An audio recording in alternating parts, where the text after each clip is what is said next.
Boa tarde, pessoal. Só dar mais uns minutinhos aqui, dá tempo mais pra gente entrar, depois a gente já começa, tá? Boa tarde.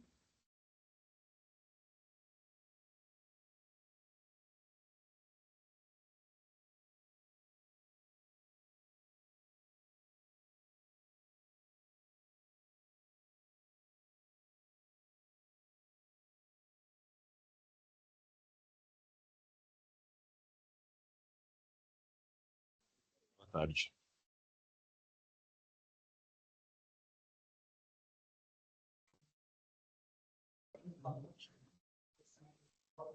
Boa tarde. Boa tarde. Boa tarde. Tarde. Boa tarde.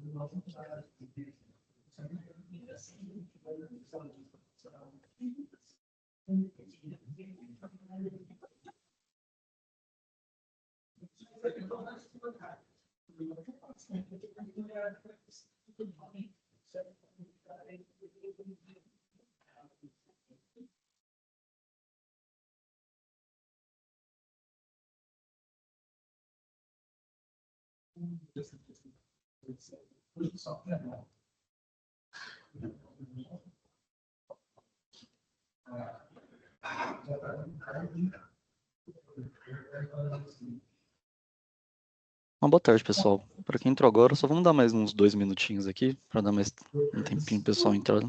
Logo a gente já começa. Boa tarde, pessoal.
Pessoal, já dei uns minutinhos aqui a mais para quem chegou atrasado conseguir entrar. Acho que a gente consegue iniciar aqui já, tá?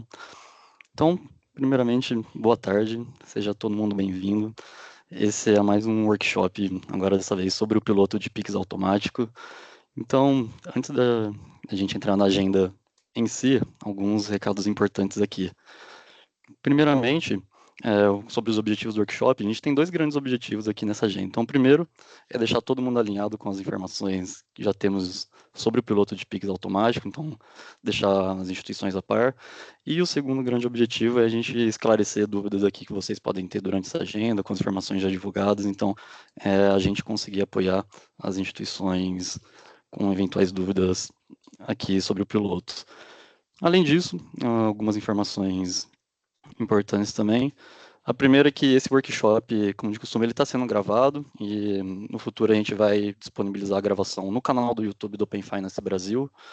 E a segunda mensagem importante também é que as dúvidas a gente vai sugerir que elas sejam enviadas preferencialmente via o chat dessa agenda. Então, tem pessoal responsável aqui que vai estar ajudando na responder. E se por acaso no final da agenda ainda tiverem algumas dúvidas remanescentes, a gente tem um tempo ali disponível, reservado para esclarecer essas dúvidas com vocês, beleza? Então, acho que apresentando aqui quem vai apresentar essa agenda. Então, sou Iago, analista aqui da DTO do Open Finance Brasil. Quem vai me ajudar aqui na agenda de hoje é o Wendel, PM aqui do GT Serviços. Então, já indo sobre a agenda em si, a gente separou a agenda em 6 partes. Então, compartilhar primeiro uma introdução ao Pix automático, falar exatamente o que é o Pix, alguns conceitos mais gerais, mais amplos. De seguida, a gente vai falar um pouco sobre os conceitos do piloto, o que a gente espera com as instituições, validações de PCM, validação de liquidações, enfim. Vai falar sobre a restrição do usuário, então, por ser um piloto, tem que ter restrição de utilização dessas informações, explicar como isso vai funcionar essas restrições, falar como nós, as estruturas, vamos fazer validações com as instituições, sejam detentoras ou iniciadoras, passar sobre um pouco por cima sobre o cronograma dessas validações, e por último, que nem comentei, deixar um tempo reservado no final para tirar ainda eventuais dúvidas das instituições aqui. Então, já indo para a primeira pauta, já passo a palavra aqui para o Wendel para dar um pouco mais sobre o contexto do Pix automático. Então, fique à vontade, Wendel. Obrigado, Iaco. Boa tarde a todos. Acho que primeiro aqui parabenizar aqui a todos sobre o desafio aqui da implementação, né? Dizer que esse produto ele foi concebido ali muito com o apoio da interação dos participantes aqui da associação, com o apoio aqui do grupo de produtos como um todo, né? Ali na figura do Edson, do José, da Vanessa, do Henrique, que apoiaram a gente aqui, juntamente com os demais times cross aqui, né? Todo o time do secretariado, sucesso do participante, entre outros. Sem muitas delongas aqui, eu vim comentar um pouco sobre a linha do tempo aqui do desafio que a gente percorreu para poder fazer a entrega do produto, tá? Para o ecossistema, para vocês aqui participantes, em relação ao desafio aqui encontrado. Então, sem mais delongas, aqui a gente iniciou o desenvolvimento aqui em junho de 2023, a gente recebeu as diretrizes iniciais do Banco Central para iniciar toda a construção do produto Pix automático, né? Em agosto de 23, a gente delibera aqui, seguindo as regras da convenção, um cronograma de implementação no antigo CD, né? E hoje ele passa a ser CA. Em novembro de 2028, a gente teve ali uma pausa no desenvolvimento do produto, muito em linha com algumas necessidades que a gente precisava receber ali do regulador, oriundas ali da trilha do Pix, né? Então, tanto a parte do catálogo de mensageria quanto o guia de UX, a gente precisava dessas informações para conseguir construir aqui o nosso produto aqui na estrutura do Open Finance. Em agosto de 24, o Banco Central lança ali as ienes 508, 511, 513 ali, contendo todas as informações necessárias, tanto do catálogo de mensageria quanto do guia de UX, e a gente retoma os nossos trabalhos aqui na estrutura do Open Finance, de modo a construir aqui o produto, né? Novamente, a gente volta ali no CD para deliberar um novo cronograma, colocando as datas e o alvo ali para a entrega do produto. Em dezembro, a gente lança a versão beta 2 aqui do produto Pix automático, né?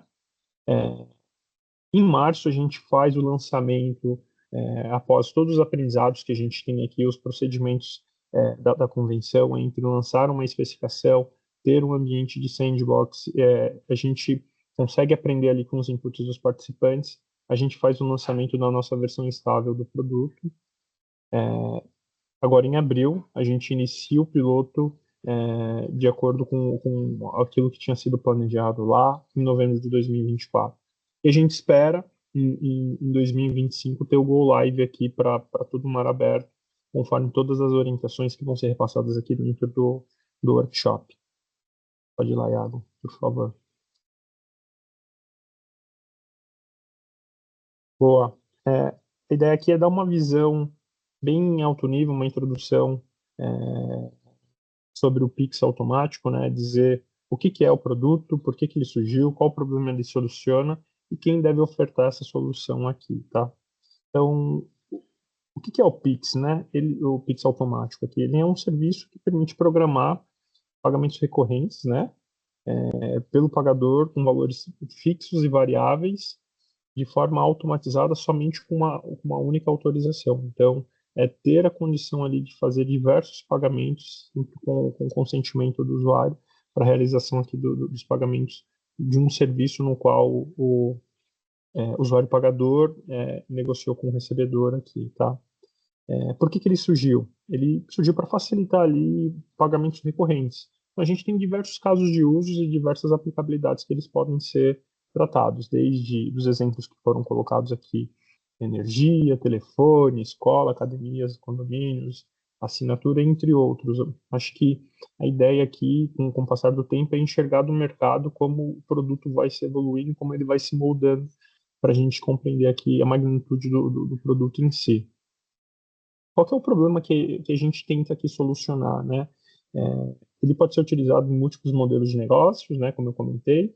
Ele é aplicável para diversos setores e portes, né? Então, são os casos de uso que o mercado vai encontrando que podem ser endereçados aqui dentro. O recebedor, uma vez que ele utiliza essa solução aqui do Pix automático via Twilio Open Finance, o recebedor ele começa a ter uma previsibilidade de valores, né, sobre os valores a receber e ao mesmo tempo ele não tem mais aquela questão de gerar ali convênios entre concessionárias e bancos para poder ter toda a informação dos pagamentos que ele vinha a trabalhar, uma vez que tudo isso ficaria dentro do trilho do Pix Open Finance. Gera uma maior facilidade, conveniência e praticidade na utilização do serviço para o usuário pagador. Tudo isso a gente acaba tendo aqui para o pagador em relação à sua utilização. Quem que deve oferecer aqui o serviço, e aí olhando aqui muito no âmbito do nosso perímetro aqui do Open Finance, né? Então, a oferta pelos iniciadores ela é opcional, né? Entretanto, para os detentores de conta que prestam serviço para cliente PF, ela é obrigatória. Enquanto aqui para o público PJ, a oferta ela não é obrigatória pelo detentor, mas para ele poder não ter essa obrigatoriedade, ele deve solicitar ali o opt-out junto ao arranjo Pix para não entrar, oferecer esse produto aqui para a sua base de clientes. Eu acho que como regras gerais aqui que a gente tem, para a utilização do serviço, a conta do recebedor obrigatoriamente tem que ser uma conta PJ, tá? Isso aqui é uma premissa que a gente tem que trabalhar e adotar aqui para o nosso fluxo de desenvolvimento, para o produto. E a conta do pagador, ela pode ser tanto PF quanto PJ. Acho que é isso aqui, tá, Iago? Boa. Fala contigo, meu amigo. Boa, obrigado, Wendel. Então, já agora falamos um pouco sobre, dando um contexto mais geral sobre o que exatamente é o Pix automático, a gente queria entrar agora um pouco mais sobre exatamente o que vai ser esse piloto e falar um pouco das regras que já divulgamos ou ainda iremos divulgar em breve aqui. Então, sobre o conceito de piloto, alguns pontos importantes aqui, né? Então, qual que são exatamente os objetivos do piloto? Então, não só esse piloto, mas o conceito de piloto em si, ele vem para a gente conseguir garantir um funcionamento interoperável e o ambiente produtivo das instituições estarem de acordo com as especificações em pleno funcionamento. Então, com esse ambiente de piloto antes do Go Live, a gente consegue antecipar problemas em ambiente produtivo, consegue marcar agendas bilaterais, seja da estrutura com as instituições, seja agendas bilaterais entre as próprias instituições. Então, o conceito de piloto em si, igual funcionou muito bem para o piloto de JSR, ele tem esse objetivo de exatamente mitigar essas falhas em ambiente produtivo anteriormente ao Go Live. Então, aqui falando um pouco mais sobre as responsabilidades das instituições nesse período de piloto. Separando em duas partes aqui, primeiro com relação às detentoras de contas, as instituições que até 2 semanas antes do final do piloto não atingirem os critérios que a gente vai passar já, elas vão ser convocadas para um War Room, uma sala de guerra, para a gente fazer um acompanhamento e para a gente ver a apresentação e o acompanhamento desse plano de ação para a correção desses indicadores, a correção desses critérios ainda pendentes. E se por algum motivo esses critérios ainda não forem atingidos até o final do piloto, as detentoras elas podem não ser listadas pelas iniciadoras em ambiente produtivo depois do Go Live, né? Então, esses critérios precisam ser atingidos pelas detentoras até o final para não correrem esse risco. Falando agora das iniciadoras, até 5/5, se as iniciadoras elas não tiverem a jornada disponível, a gente não vai fazer as validações de justiça e, consequentemente, as iniciadoras não vão participar do piloto e, consequentemente, elas não vão poder disponibilizar a funcionalidade de produção até posteriores definições de regras. Então, além disso, exatamente igual às detentoras, se até 2 semanas antes do final do piloto as iniciadoras ainda tiverem critérios pendentes, ainda não tiverem atingido os indicadores que vamos passar já, elas também vão ser convocadas para a sala de guerra junto com a estrutura para acompanhamento de plano de ação para correção dessas pendências. E, por último, se até o final do piloto as iniciadoras, mesmo assim, não tiverem atingido esses critérios, elas não vão poder disponibilizar a funcionalidade em ambiente produtivo. Então, agora, indo um pouco mais sobre os detalhes desses critérios, a gente tem para as iniciadoras detentoras, os critérios de validações de justiça, que a gente vai tentar entrar um pouco mais em detalhe mais para frente. Tem para as detentoras, validações vão ser feitas pela FVP automática e pela FVP manual. Então, aqui, para todos esses critérios aqui na tela, a gente está analisando 2 horizontes. Um horizonte de um critério para abertura de ticket, notificação das instituições, e um critério também para a sala de guerra, que seria a convocação para a instituição apresentar um plano de acompanhamento da correção dos indicadores para a estrutura. Então, esses 2 critérios de UX e FVP, a gente vai entrar um pouco mais detalhes mais para frente, então, só dar um contexto que a gente vai acompanhar esses 2 indicadores. E para a PCM, além de acompanhamento das taxas de conversão, taxa de sucesso e erro, a gente vai similar ao que a gente fizemos no piloto de JSR. As taxas de pareamento, elas têm que ser pelo menos 95% de pareamento, não vai estar passível de abertura de ticket, de notificação com as informações para correção, e também posterior convocação para a sala de guerra.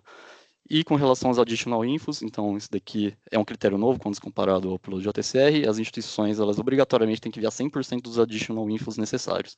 Então, se não enviar 100% dos additional infos, a instituição vai receber ticket, vai ser notificada, e se 2 semanas antes do final do período piloto, ela tiver menos de 95% de additional infos, ela também vai ser convocada para a sala de guerra. Sobre a volumetria de pagamentos liquidados, eu vou falar já, queria falar sobre o último tópico antes, sobre tickets bilaterais. Aqui, se as instituições, elas, antes do final do período do piloto, elas tiverem tickets bilaterais, mesmo que dentro do SLA, e ainda assim os tickets não tiverem encerrados, exemplo, 2 dias antes do final do piloto, a instituição ela tiver um ticket bilateral, que o ticket, por mais que esteja dentro do SLA, ele não esteja encerrado, a instituição ela vai ser convocada também para uma sala de guerra, para um acompanhamento e entender exatamente o que está acontecendo. Agora, indo sobre a penúltima linha, sobre os 200 pagamentos liquidados, aqui a gente, conforme divulgamos também, as instituições, tanto as detentoras quanto as iniciadoras, têm que ter pelo menos 200 pagamentos liquidados, ou seja, pelo menos 30 com first payment e 170 com recurring payments. Então, aqui tem uma nota de rodapé aqui também, que para as detentoras, esses 200 pagamentos tem que ser pelo menos com 30% com as iniciadoras tem que ser pelo menos 30% com as marcas detentoras, e para as iniciadoras tem que ser pelo menos com 50% das iniciadoras. Então, acho que só colocando um pouco mais de informação sobre esses 200 pagamentos liquidados, a gente teve muitas dúvidas com relação a isso, então eu gostaria de esclarecer um pouco mais exatamente como que vai funcionar esse acompanhamento desses pagamentos liquidados. Então, como aqui a gente tem esse limite mínimo de 170 pagamentos recurring payments identificados, aqui a gente recomenda que as instituições atinjam esse número o quanto antes, pois com os agendamentos eles podem ser feitos de 2 a 10 dias úteis antes do final do piloto. No começo de junho, se elas já tiverem atingido esse critério, já está garantido, mas se por acaso, exemplo, 2 dias antes do final do piloto, ela ainda não atingiu, ela não vai conseguir atingir esse número de recurring payments pelo fato de ter o tempo de agendamento para, de fato, conseguir fazer essa liquidação. Então, a recomendação aqui é atingir esses números o quanto antes, para não ficar dependendo desses tempos de agendamento para contabilização. O segundo ponto é, esse acompanhamento ele vai ser feito com base nos dados trafegados pela PCM, reportados pelas instituições. Então, aqui, se por acaso tiver falha nesses reportes, se tiver falha no acompanhamento com a PCM, a gente não vai conseguir identificar, então as informações vão estar disponíveis no painel de acompanhamento do piloto, que a gente também vai divulgar em breve. Então, a ideia aqui é esses 200 pagamentos estarem já identificados e bem reportados para acompanhamento no painel do piloto. E, por último, é que cada instituição é responsável por atingir os próprios 200 pagamentos liquidados. Então, aqui, uma detentora de contas, por exemplo, eu vou ter meus usuários liberados em ambientes produtivos pelas iniciadoras, que vou falar já já, então eu mesmo tenho que garantir esses 200 pagamentos liquidados. Consigo, com meus usuários de teste em ambiente produtivo, utilizar as iniciadoras para atingir esses pagamentos liquidados. Então, para as ITPs, exatamente a mesma coisa. Então, cada instituição é responsável por atingir esses 200 pagamentos. Agora, já indo para o próximo tópico sobre a restrição de usuários, aqui como vai funcionar exatamente, né? Então, ponto importante aqui, o ponto mais importante aqui, é que as Thiago, iniciadoras... mudou. Opa, claro. Desculpa, mudou a tela, inverteu. Um minuto.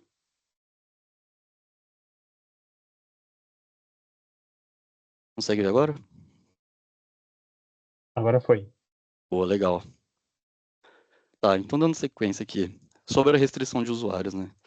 O ponto importante aqui sobre a restrição de usuários é quem deve fazer a restrição dos usuários para controle em produção são as iniciadoras de pagamento. E as detentoras de conta elas têm que liberar a funcionalidade para toda a base de usuários. E como vai funcionar isso daqui?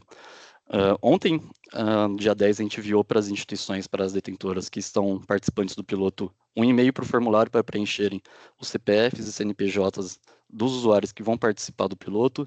Então, a ideia aqui é até semana que vem as instituições disponibilizarem esses usuários, a gente vai fazer um consolidado desses usuários, passar para as iniciadoras. Então, aqui os usuários, não só das detentoras, mas também das iniciadoras, usuários do Banco Central e da associação, pessoas que vão fazer os testes de UX e também de FVP. A gente vai fazer o consolidado dessas informações, repassar para as iniciadoras, e as iniciadoras, de novo, vão ficar responsáveis por fazer essa restrição de usuários para aí sim fazerem a liberação dos usuários para detentoras. Acho que um resumo aqui dos pontos importantes é as iniciadoras que têm que fazer a restrição dos usuários que podem acessar a funcionalidade e as detentoras de conta que têm que liberar a funcionalidade para toda a base de usuários, de acordo com os usuários que foram liberados pelas detentoras, associação, pelo Banco Central e por membros também cadastrados pelas iniciadoras de transação de pagamento.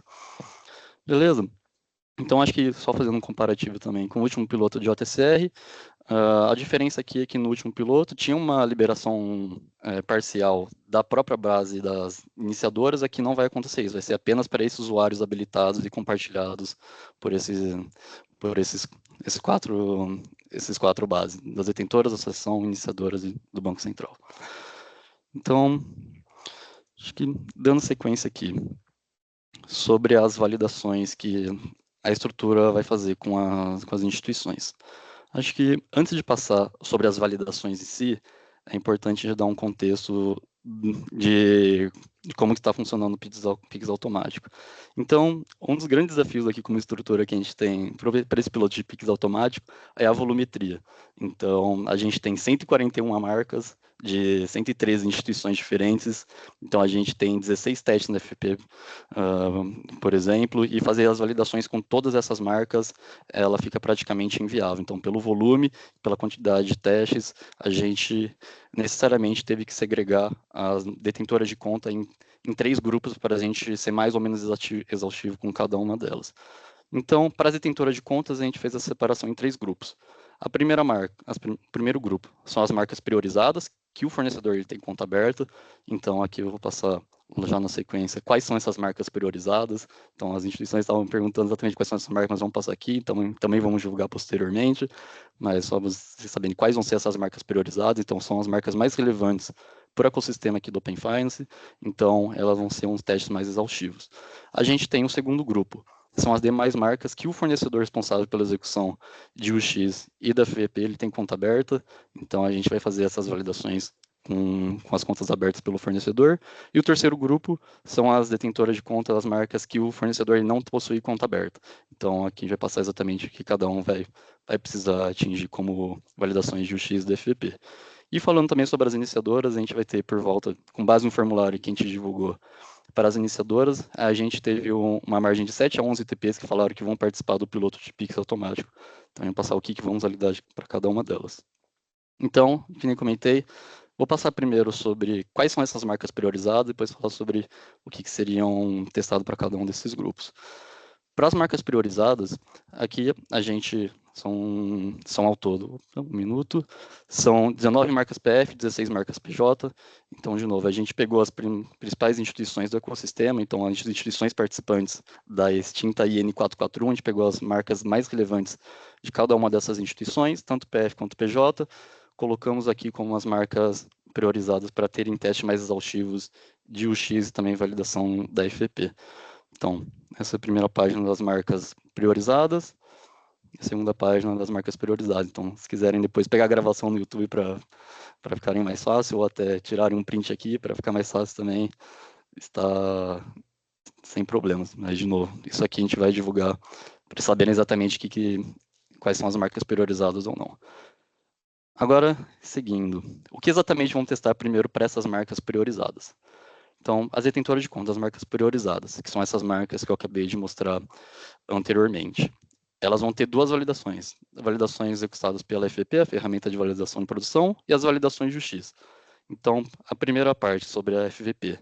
A gente vai ter 3 ambientes executados de forma variada. Então, aqui falamos dos ambientes iniciados pela FVP, que não é o ambiente da detentora, tá? Então, iniciado via desktop na FVP, via Android e via iOS. Então, aqui a gente vai executar, ao todo, 16 cenários já confirmados, então são todos os cenários da FVP, e tem ainda 2 testes de longa duração que ainda estão em discussão e ainda sem uma previsão de disponibilização da FVP. Então, uma vez disponibilizados esses testes de longa duração, que vão testar os retries em ambiente produtivo, vão testar também a liquidação dos agendamentos, uma vez disponibilizados esses testes, a gente vai fazer essas validações com essas marcas. Então, aqui na FVP, uma grande diferença que a gente vai ter com as outras execuções da FVP, ou até uma grande diferença para o último piloto de JTCR, é os testes eles vão continuar iguais, então vão ser executados pelo fornecedor contratado, que tem conta aberta com essas instituições, mas os retestes, uma vez que as instituições têm esses tickets abertos, os retestes, eles podem ser obtidos sucesso pela própria instituição. Então, exemplo, suponha que uma instituição ela teve uma falha no cenário de edição de consentimento da FVP. A instituição foi notificada, recebeu um ticket com o nome do teste que teve essa falha. A partir do momento que a instituição teve ticket aberto, se na execução da FVP aberta, que a própria instituição executa e tem sucesso, a gente vai conseguir contabilizar exatamente que a instituição teve essa conta aberta e o ticket da própria instituição vai ser encerrado. Então, diferente das últimas execuções, em que só o fornecedor podia obter o sucesso nos retestes para encerramento desses tickets, aqui a gente está abrindo uma margem para as instituições também obterem sucesso nesses retestes e, consequentemente, esses tickets serem encerrados. Então, acho que, de novo aqui, uma vez os tickets abertos para instituições, elas executando, e depois da abertura do ticket, elas terem sucesso, as instituições não precisam fazer nada, a gente vai conseguir identificar e os testes e os tickets vão ser encerrados para as instituições, tá? Então, abrindo parênteses aqui, essa margem para ter sucesso, encerramento dos tickets, não é só para as marcas priorizadas, mas para todas as marcas, mas só queria deixar claro que vai ser um comportamento um pouco diferente do que a gente estava fazendo no último piloto e nos ciclos recorrentes da FVP. Então, sobre a FVP das marcas priorizadas, esse foi o cenário geral. Agora, falando sobre as validações de UX, para essas marcas priorizadas, a gente vai testar 2 ambientes, ambientes de disponibilização da jornada, tanto Android quanto iOS, e vamos testar um cenário de autorização de um novo Pix automático. Então, aqui também vão ser 2 segmentos, tanto PF quanto PJ, para autorização de um Pix automático. Então, aqui vão ser, por exemplo, 4 testes com cada marca para validação desse cenário de autorização desse pagamento automático. Então, Essas são as validações de FVP e de UX que vamos ter com as marcas priorizadas. Agora, dando sequência. Falando ainda sobre as instituições em que o fornecedor ele tem conta aberta, mas não são aquelas marcas priorizadas que a gente colocou na lista alguns slides atrás. A diferença aqui é que vamos testar apenas FVP, o fornecedor, de novo, vai executar 3 ambientes de forma variada, desktop, Android e iOS, aqui é um ambiente de inicialização da FVP, porém aqui a gente vai testar um cenário menos exaustivo, cenários mais relevantes, que seriam os 2 cenários de interoperabilidade e 2 cenários de garantia de jornada. E acho que, de novo, o mesmo funcionamento, como eu expliquei antes, os testes e execução uma primeira vez vão ser realizados pelo fornecedor contratado, e os retestes, uma vez a instituição ela tem um ticket aberto, se ela executar o teste por conta, obter sucesso, o ticket ele vai ser encerrado de forma automática. Então, acho que aqui, de novo, a diferença dessas demais marcas para aquelas priorizadas que foi mostrada antes é que aqui a gente não terão validações de UX para as demais marcas que o fornecedor possui conta aberta. E por último, só para fechar o ciclo, os grupos das detentoras de conta, aqui são as marcas em que o fornecedor ele não tem essa conta aberta. Então, aqui, as instituições elas vão ser responsáveis pelas próprias execuções. Então, aqui é um ambiente que a instituição ela é a escolha da instituição, ela pode iniciar no FVP via desktop, Android, iOS, indiferente, e a instituição ela tem que obter sucesso em todos os testes da FVP. Então, a instituição que o fornecedor não possui conta aberta, a instituição ela tem que ter o sucesso em todos esses cenários.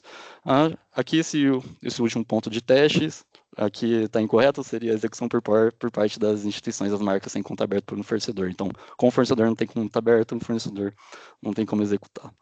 Beleza? Só fazendo uma correção aqui no material. E hoje não sei se já foi disponibilizado via informe, ainda vai ser disponibilizado, mas essas informações de como acessar quais marcas o fornecedor possui conta aberta, quais marcas o fornecedor não possui conta aberta, também já está disponível um painel de acompanhamento dessas contas.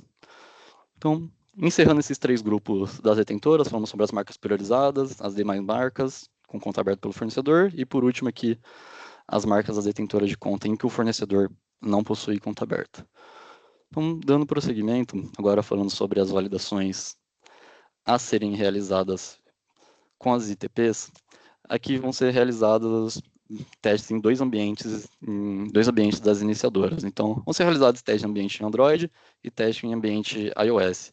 Aqui vão ser feitos 2 testes no ambiente de gestão. O primeiro teste é uma autorização de um novo PIX automático, o segundo teste é uma revogação dessa autorização que foi concluída. Então, aqui vão ser testados, de novo, 2 segmentos também, tanto o segmento PR quanto o segmento PJ. Acho que, em resumo, aqui as iniciadoras elas vão ter 4 testes, elas vão ter 2 vezes 2 vezes 2, vão ter 8 testes para serem realizados no Android, iOS, autorização, revogação, PF e PJ. Então, Iago, posso complementar uma informação aqui? À vontade. Os cenários aqui, a gente vai ter um que é a autorização do novo PIX, então, da nova autorização, e depois é a parte de gestão. Então, a gente vai ver se consegue, não é só a revogação, a gente vai ver se consegue atualizar o valor máximo do pagamento, se consegue atualizar a data do primeiro pagamento, e aí depois se a gente consegue configurar, se a gente consegue cancelar aquela autorização, tá? Então, não é... Tem uma parte aqui de gestão do consentimento que vai ser feita aqui só para a parte das ITPs, porque para a parte das detentoras, a área de gestão vai estar disponível só em 16/6. Boa, muito obrigado, Fabi. Então, aqui passamos um pouco sobre as validações, tanto das detentoras quanto das iniciadoras. Acho que aqui a gente queria só compartilhar com vocês qual vai ser mais ou menos o cronograma proposto para todas essas validações, tanto das detentoras quanto das iniciadoras. Então, acho que só retomando um pouco o calendário que já foi divulgado, as instituições ela têm até o dia 21 desse mês para fazerem a publicação das APIs no diretório dos participantes, e no dia 22 vai ser o início do piloto. As marcas priorizadas vão ter as execuções vão ter 3 execuções dos cenários de interoperabilidade, vão ter depois a execução dos demais cenários de teste, então as execuções das marcas priorizadas, vai ter a execução exaustiva da FVP, tem execuções do teste de longa duração, que ainda está em discussão e ainda sem uma previsão de disponibilização desses testes, e as validações de UX elas vão começar todas a partir do dia 6 de maio. Então, acho que, de novo, aqui, ponto importante, para as validações de UX, elas vão começar só a partir de 6 de maio. Então, aqui as iniciadoras, por exemplo, que não disponibilizarem as jornadas até o dia 5, elas não seriam participantes do piloto. Então, aqui agora, para as demais marcas que não são as priorizadas, aqui a gente vai executar 4 testes, então 2 cenários de interoperabilidade, 2 cenários de garantia de jornada, e aqui as instituições também que não têm conta aberta, elas vão ter até o dia 22 de maio para ter o sucesso em todos os testes da FVP aberta. Então, aqui, ó, as demais marcas que não são priorizadas vão ser executadas a partir do dia 19, e as instituições em que o fornecedor não tem conta aberta, elas têm que ter o sucesso até o dia 22 de maio em todos os cenários de testes da FVP aberta, pois a notificação às instituições de conta aberta vai acontecer no dia 23/5.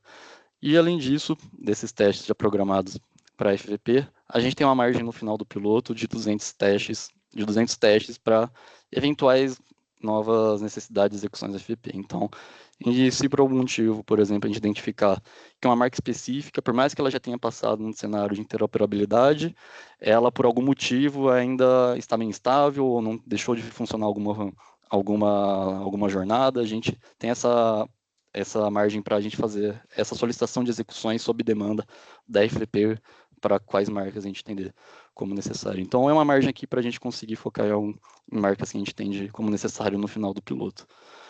E, por último, ali, igual eu comentei, as iniciadoras vão ter a validação das jornadas a partir do dia 6 de maio, e essas validações devem ir até o dia 30. Então, duas datas importantes para a iniciadora seria a disponibilização da jornada até o dia 5/5, e a solicitação de retestes com as evidências, se tiverem falha, elas têm que ir pelo menos até dia 9/6. Então, depois disso, não vai conseguir fazer o reteste dessas validações de UX para as iniciadoras.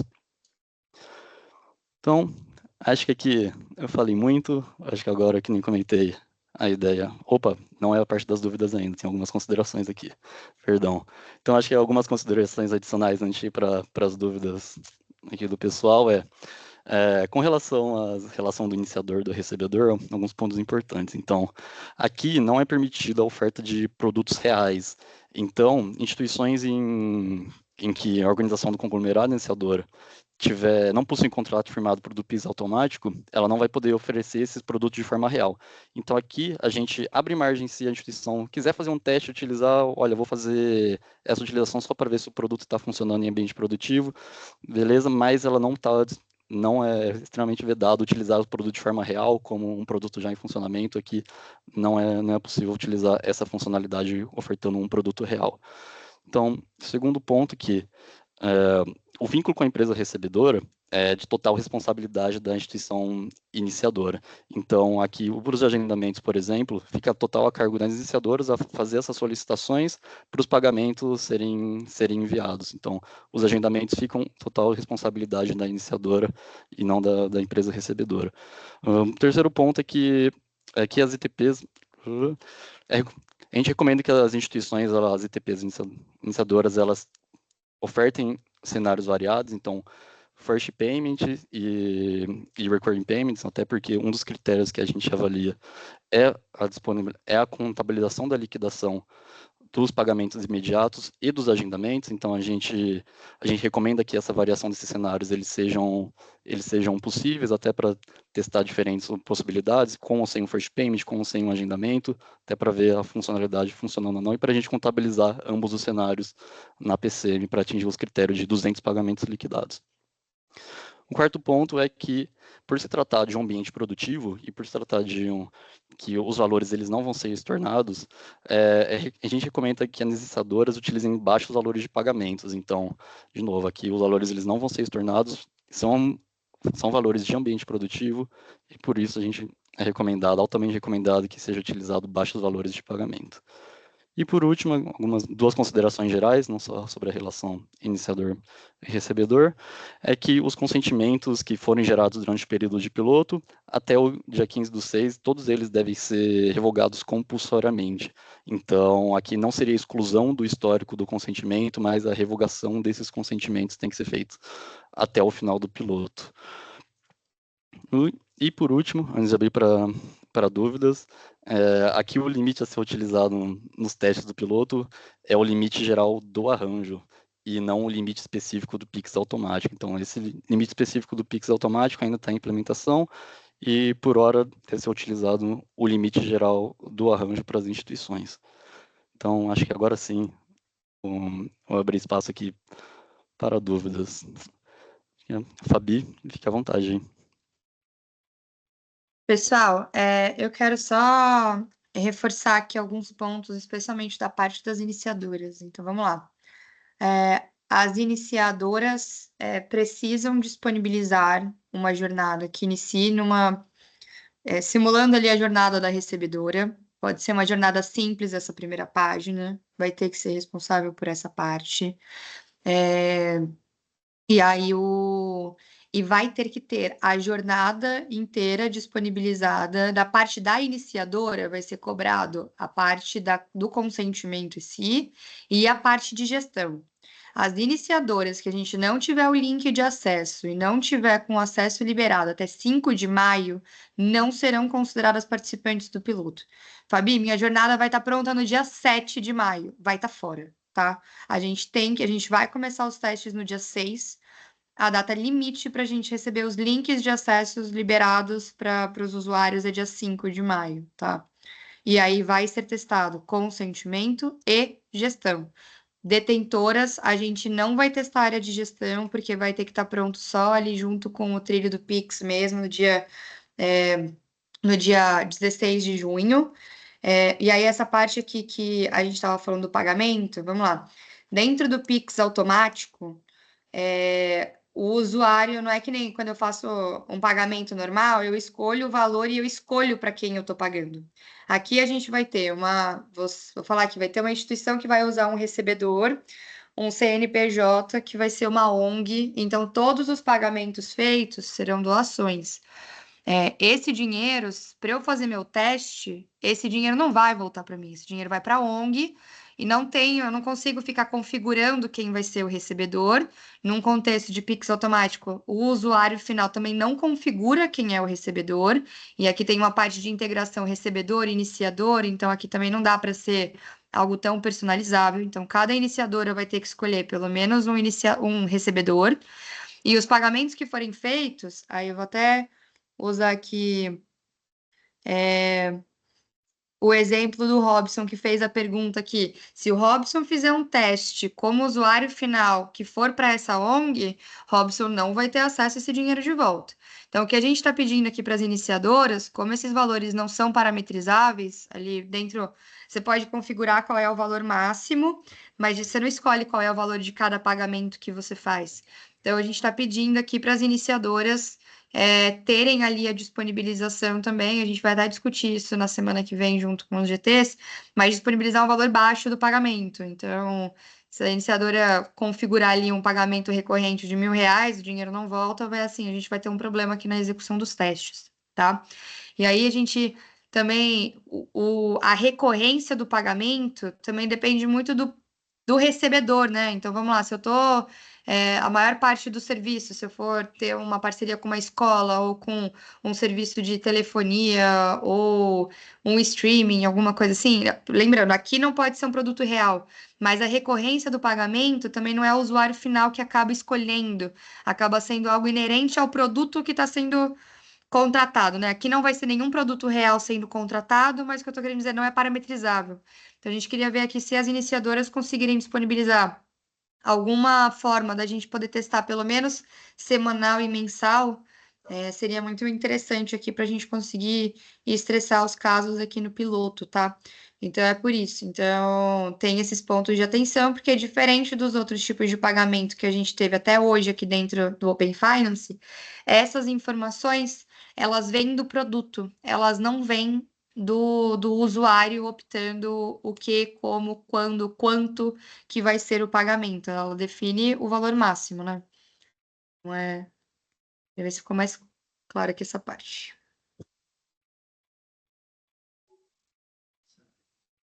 Boa, obrigado, Fabi.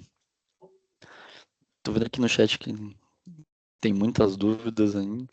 Não sei se tem alguma dúvida que não foi respondida. Se alguém quiser falar aqui, fica à vontade. Diga lá, Hugo. Duas perguntas inicialmente, né? Vamos por partes. Nas marcas prioritárias que apareceram lá, apareceu a marca da Caixa, tá? Mas a Caixa tem duas marcas. Caixa Tem, não, desculpa, são três. Caixa Cliente Sem Conta, Caixa Tem e Caixa. Quando colocou Caixa lá, é só a marca Caixa ou tá falando conglomerado Caixa? Aqui é a marca Caixa, Hugo. Então, Marca Caixa, então seria só a Caixa, isso. então. Exatamente. Tá. E na segunda pergunta, né, em relação ao cronograma, a gente vai ter o ambiente já produtivo do piloto a partir do dia 22 agora. Só que as ITPs elas só vão começar, assim, no pior cenário, a disponibilizar a partir do dia 5. Então, entre o dia 2 e o dia 5, eu só consigo testar FVP. Se eu precisar testar o que eu fiz como detentor, eu só consigo testar via FVP. Não consigo testar utilizando todo o arranjo, utilizando uma ITP, né?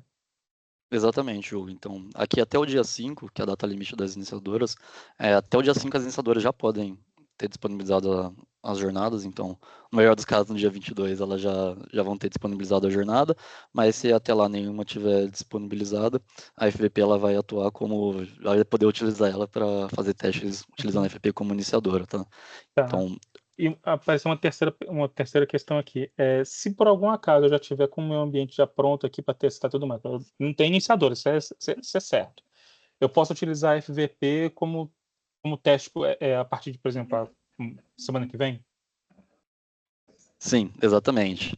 A FVP já vai estar configurada com os testes na versão estável, então a instituição ela já pode utilizar a FVP para fazer as validações. Acho que, de novo, aqui, para as instituições que o fornecedor possui conta aberta, o primeiro teste vai ser necessariamente pelo fornecedor. Então, se eventualmente tiver falha, a gente vai abrir ticket para a instituição, e a instituição, assim, ela pode reexecutar por conta própria, ter sucesso para encerrar o ticket. Mas nada impede da instituição por conta própria de executar para antecipar eventuais falhas e pegar Não, sim. já alguma correção, tá? Já estamos pensando nisso já. Obrigado. Ótimo, legal. João Pedro, fica à vontade. Perfeito.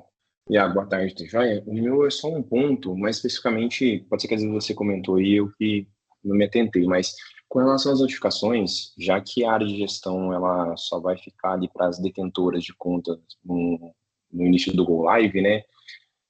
Fica subentendido, então, que a notificação, ela não necessariamente precisa ser implementada agora, porque a gente, pelo que eu tinha entendido, né, é algo opcional, tem que ficar como opcional para a detentora, e o usuário pode habilitar na área de gestão. Dado que a área de gestão só sai dia 16, fica subentendido, então, que a notificação também só fica nesse cenário, ou eu compreendi algo errado nesse ponto? Não sei se vocês conseguem me validar isso. A parte de notificações das detentoras é esperado que esteja pronto a partir de 16/6, tá? Então, a gente não vai fazer nenhuma validação desse aspecto nesse momento. Perfeito. E aí, só um segundo, dúvida, Fabi. Quando a gente fala da FVP, eu entendo que a partir do dia 22 já começa a rodar os testes, né? Se eu entendi corretamente. Só o SLA que não ficou claro para mim. Ele vai seguir o que já tem hoje? Ou por que eu estou perguntando isso? Eu lembro que para a JSR a gente teve uns pontos específicos que os tickets que caíssem, o ideal era responder até em 2 dias úteis. Não sei se aqui a gente vai ter um cenário parecido por Pix automático, ou se os SLAs vão ser diferentes com relação a FVP e os tickets que a gente receber bilaterais, né? Tá. Pessoal, os tickets da FVP vão seguir o modelo padrão. O que acabou acontecendo dentro de JSR, o Banco Central acabou determinando que, em alguns casos, os tickets de JSR deveriam ser tratados em 2 dias úteis. Mas isso não foi uma determinação aqui da estrutura e também não acabou mudando na própria plataforma do Service Desk, não mudou o SLA. Então, aqui nós não estamos prevendo a mudança do SLA, tem só uma ressalva que na etapa final do cronograma, as instituições vão... Iago, consegue voltar lá naquela tabelinha das regras do War Room? Aqui a gente precisa que as instituições estejam com os tickets resolvidos até o final do piloto, tá? Então, independente da SLA, a ideia é terminar o piloto com nenhum ticket bilateral pendente, senão vai ser sujeito a War Room. Mas aqui a gente também, caso o Banco Central entenda e queira estabelecer um SLA um pouco menor para algum cenário específico, aí aqui a gente não tem visibilidade, tá? Então, pode ser que aconteça.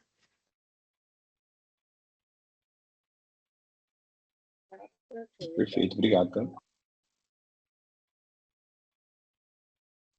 Arthur, fica à vontade. Opa, Iago, uma pergunta. Em relação ali aos testes de interoperabilidade, é uma palavra difícil. A gente tem a documentação em relação à convivência, entendo que seja em relação ali às duas rotas, né? A gente estava tentando levantar esses requisitos aqui, a gente não tem. Aqui, Por exemplo, criação numa V1 e consulta pela V2 desse consentimento criado na V1. Não sei se você falou sobre isso. Esse aqui, ele é sobre transferências inteligentes, ele não entra nessa parte que aqui a gente estava focando no Pix automático. E aí é a mesma API, né, de pagamentos automáticos, que tem 2 produtos separados dentro. A V1, ela tinha só o produto de transferências inteligentes. A V2, ela vai ter o Pix automático e transferências inteligentes. Aí, aqui aí eu não sei, Wendel, Zé, se vocês já quiserem responder, mas senão eu ia sugerir abrir um ticket bilateral para gente, um ticket para a estrutura, para a gente conseguir tratar isso daqui É melhor, depois. Fabi. A gente está vendo aqui que tem alguns tickets que estão chegando para a gente, outros a gente já conseguiu ir respondendo aqui durante o workshop, mas eu acho que, via de regra, para deixar documentado, seria bom ter um ticket aqui. Perfeito. A gente abre aqui, então. Obrigado, pessoal. Eu acho que só complementando a informação, pessoal, boa tarde. Logo vai ser lançado um informe sobre a retrocompatibilidade também, tá? Com a decisão do GT Serviços ali do que foi necessário fazer para manter a retrocompatibilidade das consultas, tá? Perfeito, valeu. Boa, beleza. Alexandre, fica à vontade. Boa tarde. Eu queria entender aqui a questão da necessidade de 200 pagamentos liquidados. Não ficou muito claro para mim considerando que o piloto é para a gente testar em produção os cenários, né? A princípio a gente não tem 200 cenários diferentes, então eu queria entender o que levou a essa necessidade de tantos pagamentos liquidados, visto que não tem tantas variações assim. O que a gente ganha, qual é a diferença entre ter um teste de cada cenário e ter vários e vários testes de um mesmo cenário?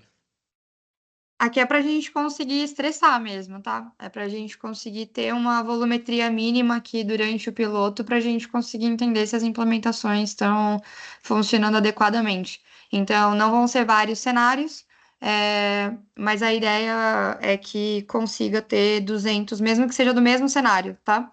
Que consiga fazer 200 pagamentos. Então, a ideia era a gente conseguir ter uma volumetria mínima para trazer a confiabilidade na implementação.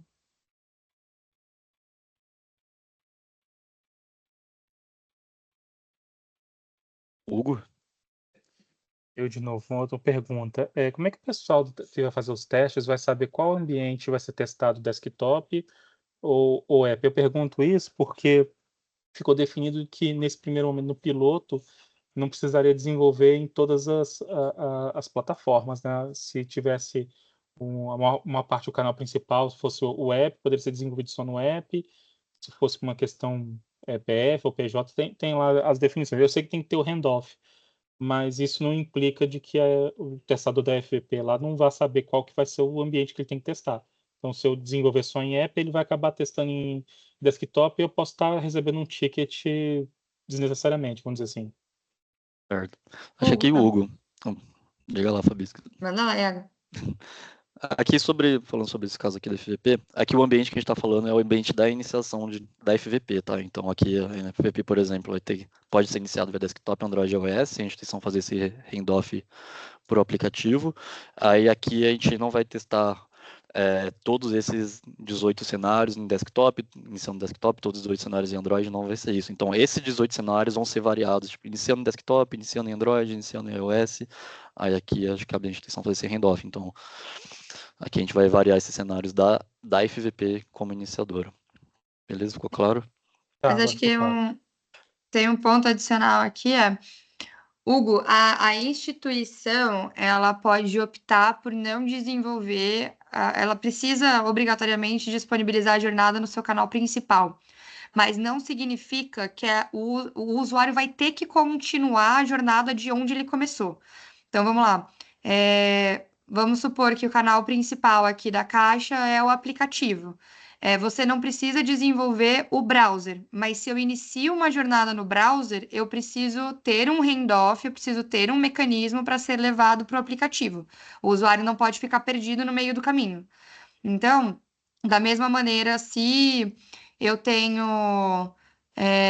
Se o meu principal é o browser, eu posso não disponibilizar no aplicativo, mas eu preciso garantir que, se o usuário começar de um aplicativo ou de um browser, ele vai ser redirecionado para o browser. Então, pode não ser desenvolvido no canal final, mas a instituição é responsável por guiar o cliente até o seu canal principal, se não for esse. Ok, compreendi.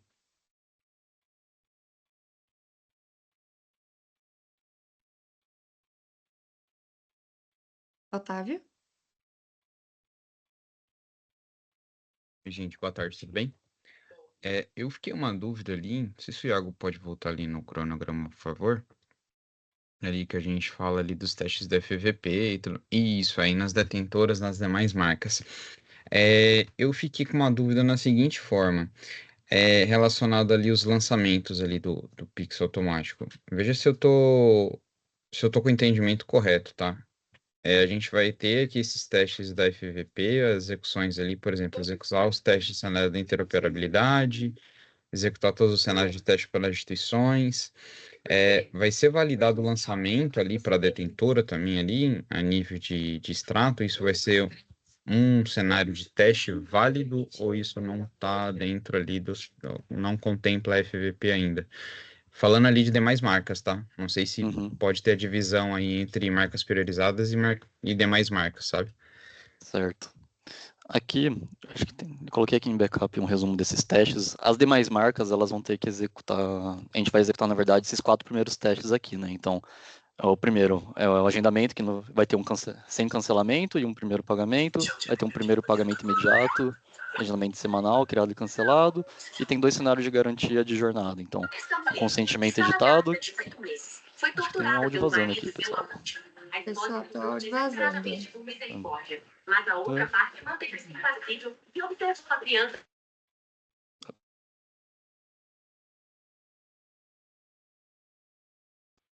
Em resumo aqui, as demais marcas elas vão ter a execução desses 4 primeiros testes. Então, 2 cenários de interoperabilidade, com e sem cancelamento, e com ou sem agendamento dessas recorrências, e também incluindo essa edição de consentimento.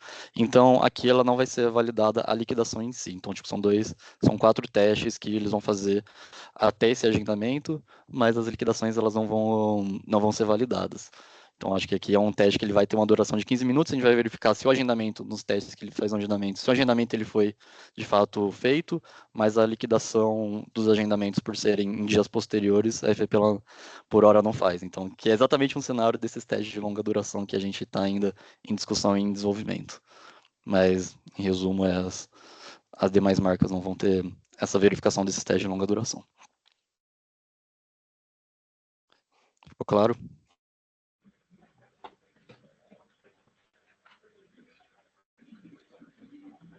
Ficou assim, eu tava brigando com o mudo, ficou assim, obrigado, cara. Por nada. Vinícius, diga lá. Boa tarde. Eu gostaria de saber se as demais marcas irão receber um guia de UX. Por mais que não vai passar pela validação, mas irão receber um guia ou não? Ou vai receber um guia do iniciador? Vinícius, o guia de UX, ele é o guia igual para todo mundo, tá? O que a gente não vai fazer, o guia de UX é a mesma documentação para todos. Aqui a gente vai testar para ver se a UX dessas marcas priorizadas e das iniciadoras está de acordo com ali partes do guia. Mas o guia, esperamos assim, todas as instituições, para todas as marcas, devem estar seguindo o guia. Aqui é só a questão de priorização, quem a gente vai testar isso ou não. Perfeito. Obrigado.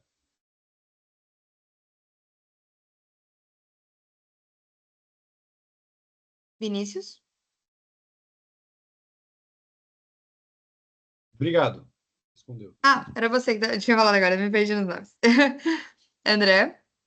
Obrigado, sou eu agora. Eu tinha feito uma pergunta no chat que era sobre a quantidade de CPFs, né? Já me responderam que não existe uma quantidade mínima. Acho que isso é bem preocupante para instituições menores. Mas eu queria fazer mais uma pergunta agora, que é em relação às iniciações. Fazendo uma conta de padaria aqui, a gente tem mais ou menos 7 a 11 ITPs para 200 detentoras, né? Mais de 200 detentoras. E eu queria só entender, acho que não ficou tão claro para mim, o processo para a gente poder chegar no número de 200 pagamentos. Vamos dizer se a gente tem algum problema numa primeira requisição da ITP e a gente não é mais priorizado por ela em outras tentativas, né? Ela também só precisa fazer 200 pagamentos. Então, qual que é a expectativa de fluxo para que a gente consiga chegar a todas essas 200 detentoras nesses 200 pagamentos? André, a expectativa é que os times das detentoras se mobilizem e façam os pagamentos, tá? Por isso que a gente está pedindo a lista de... Assim, não tem uma lista mínima de CPF, você pode indicar uma pessoa. Essa uma pessoa vai ter que ser responsável por garantir que vai ter os 200 pagamentos ali. Então, assim, pode rolar um teste da FVP que vai contar ali nesses 200 pagamentos, a própria iniciadora pode usar uma detentora que vai contabilizar também. Posso até puxar aqui para mostrar para vocês como que a gente tem como que está o painel hoje de JSR, que acho que vai ser bem parecido. Vou puxar a tela aqui, tá, Iago? À vontade. Boa. Pessoal, aqui é outro produto, tá? Então, mas só para fazer um paralelo, a gente criou aqui para a jornada sem redirecionamento, as instituições têm acesso a esse painel. Aqui a gente tem a taxa de consentimento, de criação de vínculo, a taxa de criação de pagamento e a liquidação. Aqui embaixo, a gente tem como que está a quantidade de vínculos para cada uma das detentoras e para cada uma das ITPs. A gente tem a taxa de sucesso dos vínculos, a taxa de pagamento, a quantidade de pagamentos iniciados e a taxa de pagamentos criados com sucesso e os liquidados. Aqui, imagina que a gente vai ter uma tabela dessa, a gente vai colocar uma coluna adicional, que é a taxa, ou quantidade de pagamentos liquidados, que é basicamente os pagamentos iniciados vezes essa taxa de pagamento. E no final do piloto, a gente espera que todo mundo tenha pelo menos 200 aqui. Então, se eu sou uma detentora, eu não fui chamado nenhuma vez, eu preciso mobilizar o meu time, usar as iniciadoras, a solução que as iniciadoras disponibilizaram, o FVP, e mobilizar meu time com tempo hábil, para que no final do piloto tenha esses 200 pagamentos. Até porque a gente está falando que aqui a gente vai ter 140 marcas de detentoras que vão estar participando. As iniciadoras vão precisar garantir que cada uma fez 200 pagamentos, mas ela não é responsável por garantir que as 140 marcas vão ter 200 pagamentos cada, tá? Certo. Aí só mais uma dúvida. Já é esperado que as ITPs elas tenham uma experiência de usuário que seja liberada só para esses usuários restritos, que a gente passou os CPFs, ou Sim. seriam solicitações via back-end? Não, vai ter uma... Como que a gente vai ter aqui, tá? Vamos lá. Sim, as iniciadoras precisam disponibilizar uma jornada. A jornada, ela inicia no recebedor, aí o usuário é redirecionado para o iniciador e depois vai para o detentor, segue o fluxo normal. A jornada do recebedor, ela pode ser muito simples, tá? Pode ser ali um front-end só para começar isso. A gente não vai validar se tá seguindo o guia, senão nem tem no guia a parte do recebedor em si, tá? Isso a gente só precisa ter um ambiente para dar um start. Pode ser, por exemplo, parecido com o motor de testes, algo só para colocar uma parametrização mínima. Aí o usuário vai para a página do iniciador, aqui a gente vai testar. Essa jornada, ela tem que estar disponível até dia 5 de maio, para todas as iniciadoras. Quem não disponibilizar, está fora do piloto. E aí todo o fluxo e a parte de gestão também dessa autorização também tem que estar disponível. E aí aqui, nesse período de piloto, ele também vai ser diferente do de JSR, porque não vai ser liberado para o usuário real, não vai ter base de clientes, não pode ter um produto final, porque o lançamento oficial desse produto, ele vai ser em 16 de junho. Só que o que a gente está fazendo aqui queremos garantir que dia 16 de junho vai estar tudo redondo. Então, por isso que a gente precisa tanto dessa mobilização dos times. As detentoras vão ter que disponibilizar a jornada para toda a base de usuários. Quem vai filtrar quais são os usuários que têm acesso ou não são as ITPs, tá? Então, vou usar aqui o exemplo, o Gustavo estava tirando dúvida aqui, então vou usar o exemplo da Belvo. Então, aqui a expectativa as detentoras não vão filtrar usuários, mas o time da Belvo, o time da Iniciador, o time da Plug, o time da Finet aqui, eles serão responsáveis por liberar apenas para a base de usuários que a gente disponibilizar. Tá? E aí, por isso que é importante a gente receber essa base aqui, porque quando uma detentora quiser atualizar a base, a gente vai precisar que as iniciadoras atualizem ali também os seus controles. Fabi, deixa eu só também tentar fazer um complemento aqui, talvez aqui na pergunta do colega. Acho que, não sei se ficou claro para mim, ele também queria entender a relação ali, como que ele vai conseguir saber se ele atingiu aquilo que é necessário dentro dos 200 pagamentos imediatos ou dentro do percentual entre pagamentos imediatos e agendamentos recorrentes ali, né? Eu acho que tinha um ponto, foi até um ponto que eu conversei com o Iago mais cedo ali, né, Iago? As instituições deveriam estar enviando, as iniciadoras deveriam estar enviando a relação dos pagamentos de 2 a 10 dias antes do encerramento do piloto para poder atingir essa volumetria que é esperada, né? Se você quiser pisar naquele ponto ali também, acho que é legal.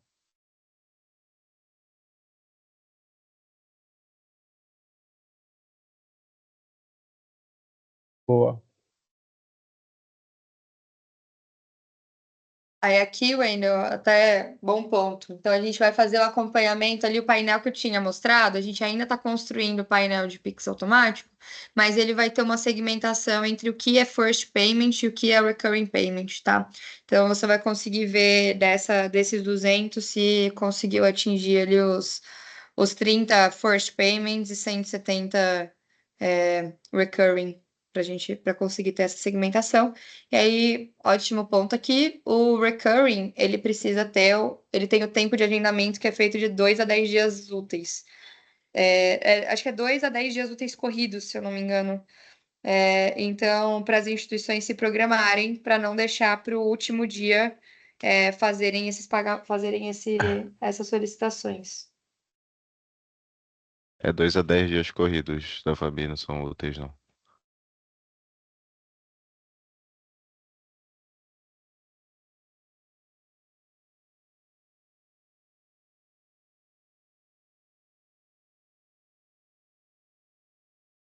William?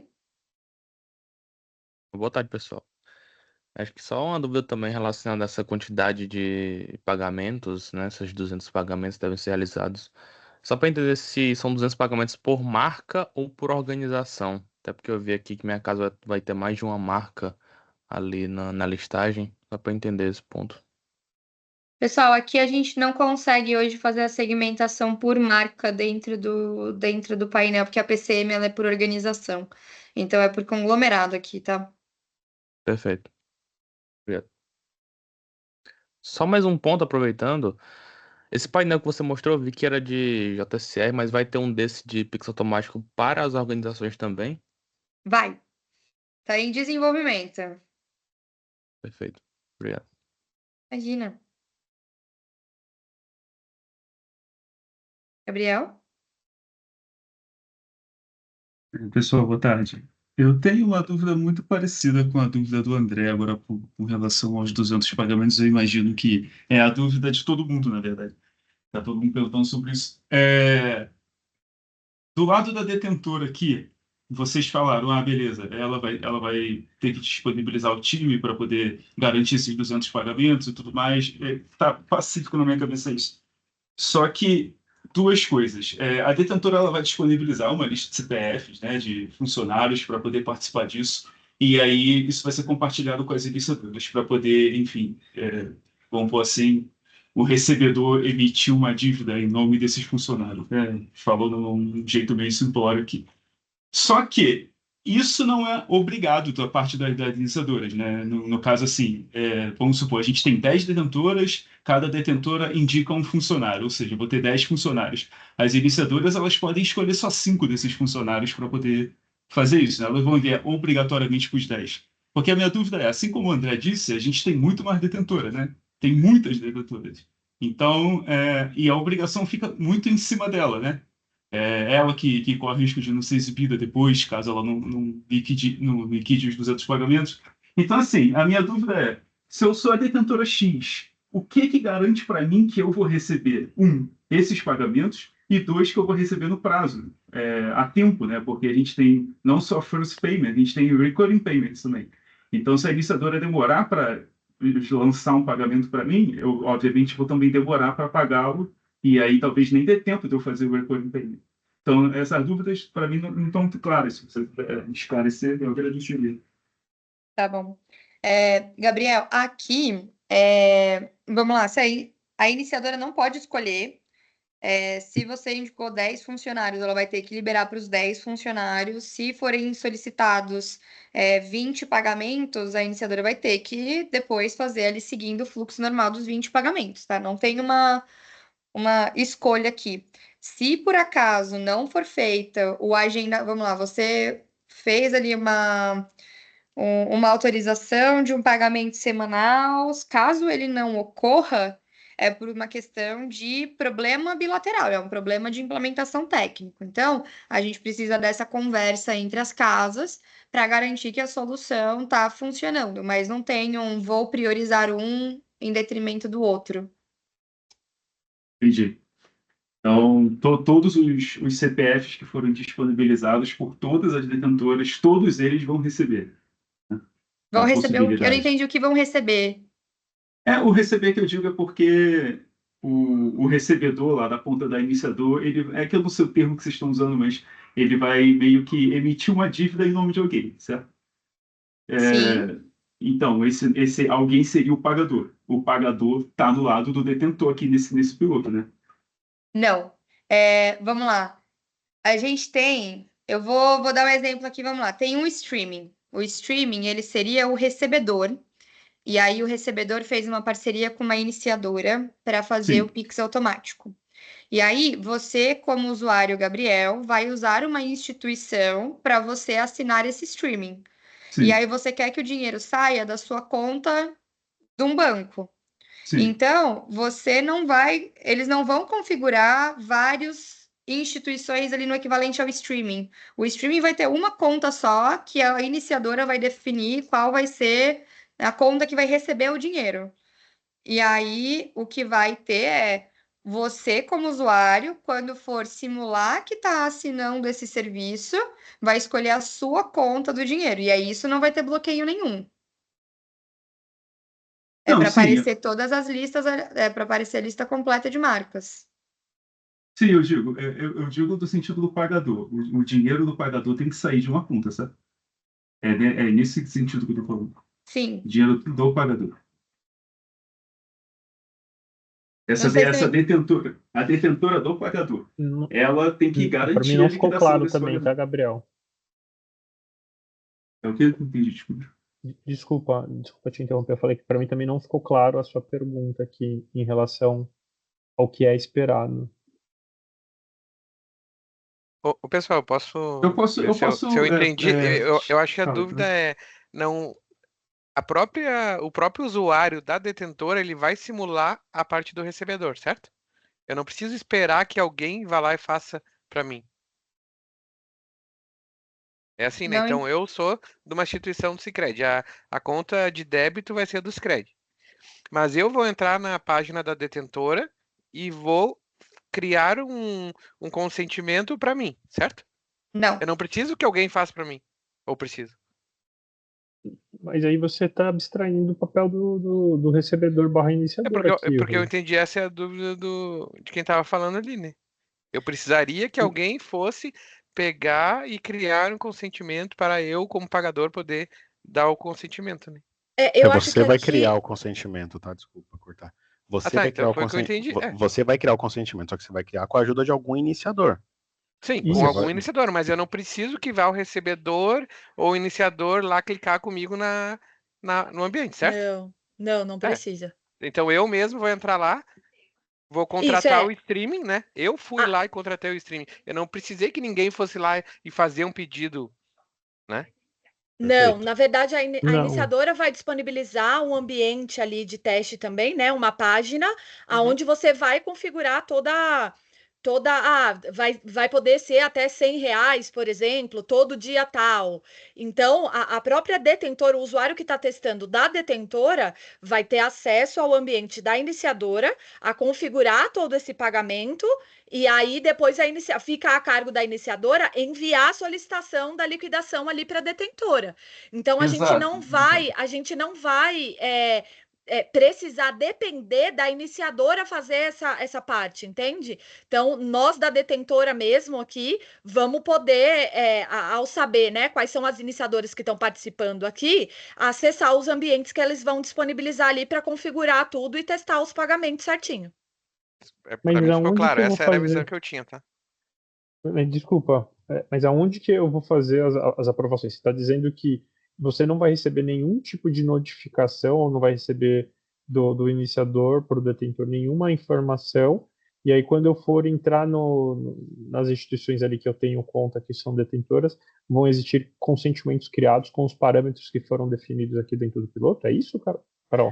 Não, eu acho, Wendel, que a dúvida era se a gente precisaria aguardar ou o iniciador ou o recebedor aqui, no papel do streaming que a Fabi deu o exemplo, se a gente precisaria que eles fizessem a primeira ação ali, né? Então, que eles mandassem algum tipo de configuração anterior ao usuário. E aí a gente entende que não, né? Então, tendo os CPFs cadastrados ali, a lista de CPFs de que vão participar, a iniciadora vai liberar essa funcionalidade para esses CPFs. Esses mesmos CPFs vão ter acesso ao ambiente da iniciadora para fazer toda a configuração. Então, a gente não depende nem do recebedor e nem da iniciadora, de uma ação inicial da iniciadora para fazer esse teste acontecer. Exatamente, essa é a minha dúvida mesmo. Obrigado, gente. Beleza. Entendi. Eu tenho, Não sei dizer. Eu tenho mais uma dúvida aqui. Eu acho que está pacificado aqui. Eu acho que a gente. Eu acho que é isso mesmo, tá? Tá pacificado. Eu tenho mais uma dúvida aqui, Vitor. Se você puder voltar ali na página que estava sobre os 200 pagamentos, só para clarificar um ponto. Esses 200 pagamentos aqui, eu não sei se eu não sei, Fabi, se a gente tem essa clareza. No FVP, desculpa. A FVP, ela vai fazer esse fim a fim, ou seja, através da FVP, eu também vou gerar solicitações de liquidação aqui. Não ficou claro daqueles cenários que estavam previstos ali de teste pela FVP, se esses 200 também fazem parte ali da conta, tanto para a FVP quanto para os testes feitos fim a fim aqui entre iniciador e detentora fora da FVP. Perfeito. Esse até fiz uma errata aqui. Vamos lá. O que acontece? A gente tem o Post Pix Payments, que vai criar o pagamento. A gente vai ter depois o Get Pix Payments para ver qual é o status da liquidação. Hoje, os testes da FVP, eles duram 15 minutos. Eles não pegam o status posterior de um agendamento que aconteceu ali vários dias depois. Então, mesmo a gente podendo usar a FVP hoje, como a gente não consegue fazer o Get dias depois, isso não vai para a PCM, então acaba não sendo contabilizado. A gente está desenvolvendo, deve ficar pronto durante o piloto, lá para o meio do piloto, um teste de longa duração que vai conseguir fazer isso, mas a princípio, pelo menos nesse começo, não vai dar para usar os testes da FVP para liquidação, tá? Porque a gente não consegue fazer o get. A gente consegue só o do first payment. Tá, acho que só complementando. Mas o first payment não vai ser contabilizado nos 200, então, é o que eu estou entendendo. É isso, Carol. Acho que só complementando aqui, a FVP ela tem teste que faz o cancelamento e que de fato faz a liquidação, mas para ser contabilizada ela tem que ter esse get para ser contabilizado na PCM. Então, como FVP são testes de curta duração, ela não vai fazer esse get para ver se foi contabilizado os agendamentos, tá? Mas não Então, tem first payment imediato na PCM? sim, Na FVP? o first payment entendo que sim, mas os agendamentos eles não vão ser contabilizados. Mas o first payment conta como um deles, então, certo? Sim, se for liquidado, sim. A Beleza. FVP, ela tem teste que faz Sim, na hora que faz first o get, payment, a faz o get, FVP é vai fazer o contabilizado. envio, né? Tá, beleza. Exatamente. Beleza, Iago, obrigada.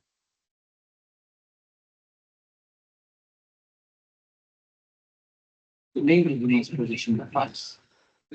Tá. Pessoal, acho que, não sei se mais alguém tem alguma dúvida, acho que demais, mais agradecer a participação de todo mundo aqui. Então, se tiverem mais dúvidas, solicita que essas dúvidas sejam encaminhadas via Service Desk aqui para a estrutura, para a gente responder lá pelos próprios tickets. Acho que, de novo, só reforçando algumas mensagens. Esse workshop aqui está sendo gravado, então a gente vai pegar essa gravação e vai colocar no YouTube do Open Finance Brasil. E qualquer outras eventuais dúvidas, nos encontramos à disposição via Service Desk. Então, demais, acho que obrigado pela participação aqui de todos. Esperamos que tenha sido uma agenda produtiva aqui para esclarecer as dúvidas de todo mundo. Então, demais, muito obrigado aqui a todos. Uma boa tarde. Boa tarde, obrigado. Boa tarde, pessoal. Obrigado, tchau, Obrigado, tchau. boa tarde. Boa tarde, tchau, tchau. Boa tarde, obrigado.